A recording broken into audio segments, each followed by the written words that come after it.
Guinéennes et Guinéens, mes chers compatriotes, notre pays célèbre ce 2 octobre 2018 le 60e anniversaire de son indépendance nationale, après le non historique au référendum du 26 septembre 1958 sur le projet de communauté proposé par le général de Gaulle. Cette indépendance a été acquise dans une Afrique francophone au sein de laquelle nous avons été le premier pays à accéder à la souveraineté internationale. Ce passé historique, fondateur de l'aspiration de la Guinée à prendre en main son propre destin, sera la voie suivie par tous les pays francophones 2 ans après, en 1960.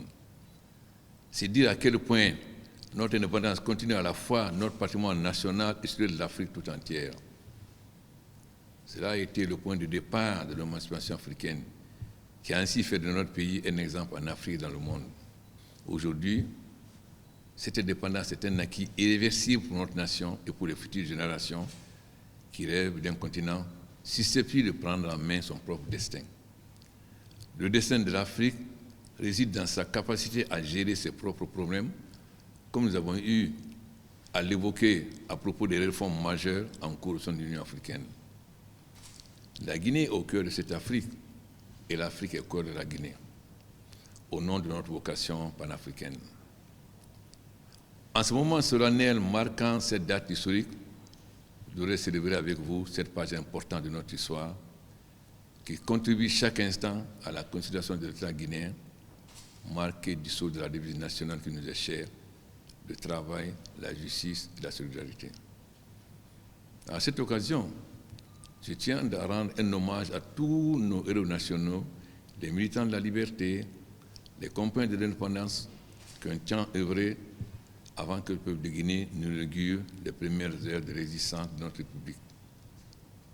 Je n'oublie pas un seul instant les simples citoyens, les acteurs anonymes qui sont à l'époque mobilisés pour la liberté et l'indépendance, et tous ceux qui ont donné leur vie et leur sang afin que la Guinée occupe une place majeure dans le cercle des nations indépendantes. Je voudrais également, au titre de notre histoire commune, rendre un hommage particulier au premier président qui a conduit la Guinée à l'indépendance, le président Ahmed Sékou Touré, que Dieu son âme. Ce dernier a géré nos premières années d'indépendance, d'existence étatique dans le difficile contexte de la décolonisation et de la guerre froide. Il faut associer à cet hommage les leaders nationaux Barry Diawandou, Barry Mamadi, Barry III, qui ont su surpasser les contingences politiques pour permettre au peuple de Guinée de s'exprimer d'une seule voix. Je voudrais également exprimer ma reconnaissance à tous les chefs d'État guinéens qui m'ont précédé et qui ont donné leur part de contribution pour la Guinée devenir une nation unie et stable. Guinéens et Guinéens, mes chers compatriotes, notre jeune État, avec ses 60 années d'existence, a depuis 1958 exploré diverses voies, surmonté de nombreuses épreuves. Son histoire a enregistré sur le calendrier national des pages heureuses comme des pages sombres, ce qui est le lot commun de la vie de tous les peuples. Au nom de tous ceux qui m'ont précédé à cette haute fonction, j'assume tout et je vous invite à continuer la longue marche pour la construction de ce pays promis à un bel avenir. À tous, je demande pardon pour les actes regrettables commis pendant ces dernières années. Et j'invite chacun d'entre vous au courage pour la suite de nos entreprises qui restent à accomplir. La solidarité doit guider nos pas afin de maintenir le lien entre notre passé et la gestion de nos futurs projets. Après 60 années d'efforts et de sacrifices, je voudrais inviter tous les citoyens, hommes, femmes, jeunes, à privilégier l'essentiel, c'est-à-dire la protection de notre maison commune qui doit se maintenir et se renforcer dans la paix, la cohésion sociale et l'unité nationale. Ce projet doit aussi se réaliser autour de la réconciliation nationale, un chantier sur lequel j'ai toujours œuvré pour faire disparaître les frontières invisibles de la division qui peuvent exister entre nos communautés, ainsi que les blessures du passé qui sont susceptibles de fragilité de la communauté nationale. Nous sommes en effet riches à la fois de notre unité et de nos diversités qui reflètent les valeurs de chacune de nos composantes sociales. Je m'exprime ainsi car la gouvernance est un contrat social. Je préside aujourd'hui le destin de la Guinée par la volonté du peuple. Je suis le président de tous les Guinéens.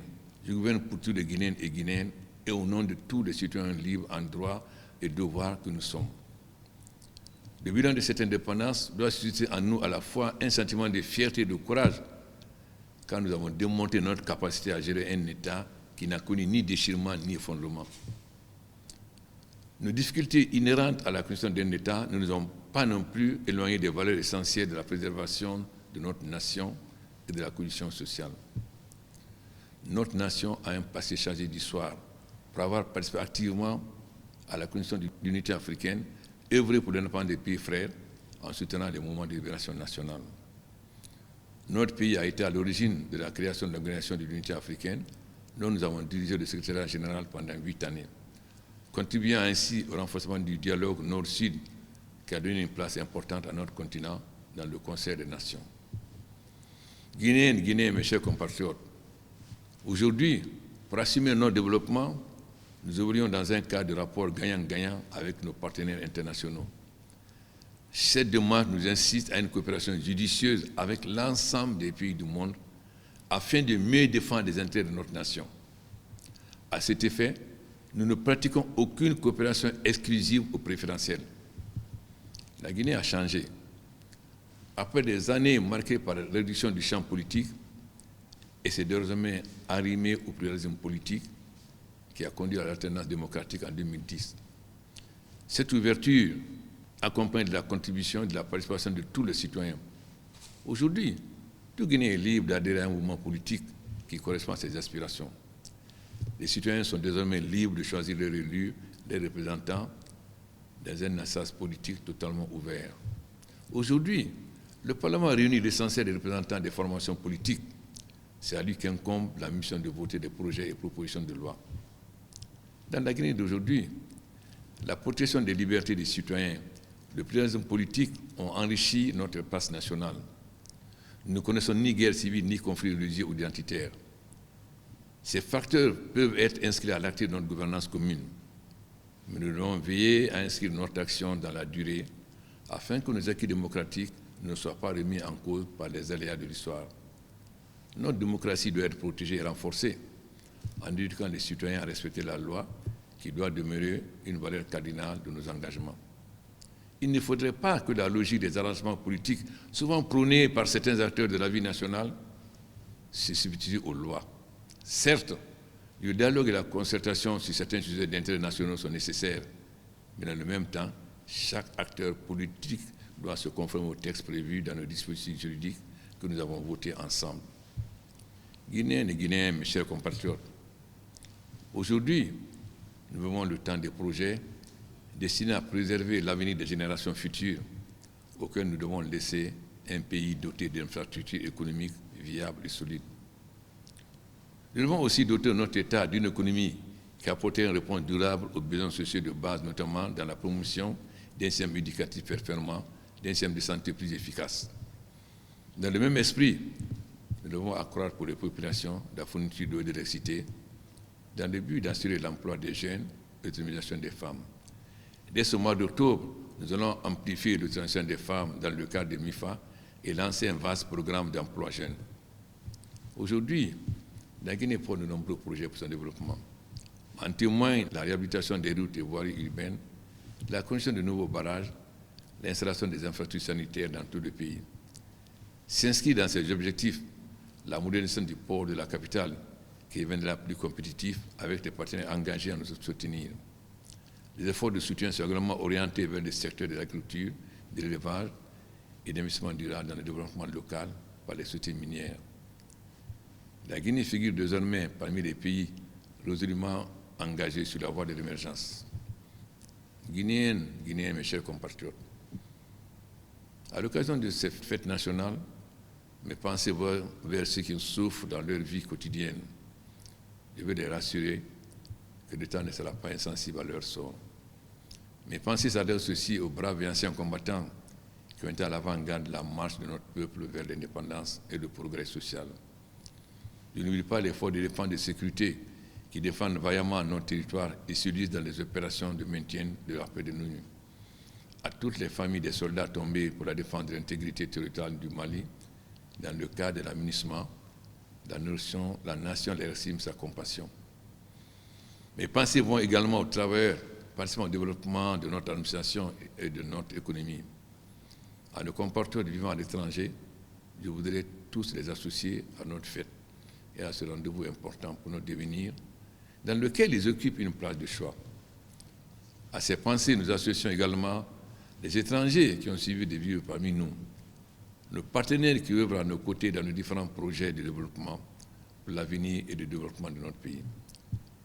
60 ans après l'indépendance de notre pays, je suis fier de relever avec vous les grands défis de notre continent, comme la construction de l'Afrique, la préservation de la paix, la protection de l'environnement, ainsi que la lutte contre le terrorisme et l'extrémisme religieux. On peut tirer des événements de 58 deux leçons. D'abord, malgré les événements, la capacité du peuple guinéen à surmonter toutes sortes de divisions pour renforcer son unité face à son destin. Ensuite, le courage, la détermination, voire la témérité du peuple guinéen lorsqu'il s'agit de son avenir. Je vous souhaite une bonne fête d'indépendance dans la paix de l'unité nationale. Vive la République, vive l'indépendance nationale, que Dieu bénisse la Guinée.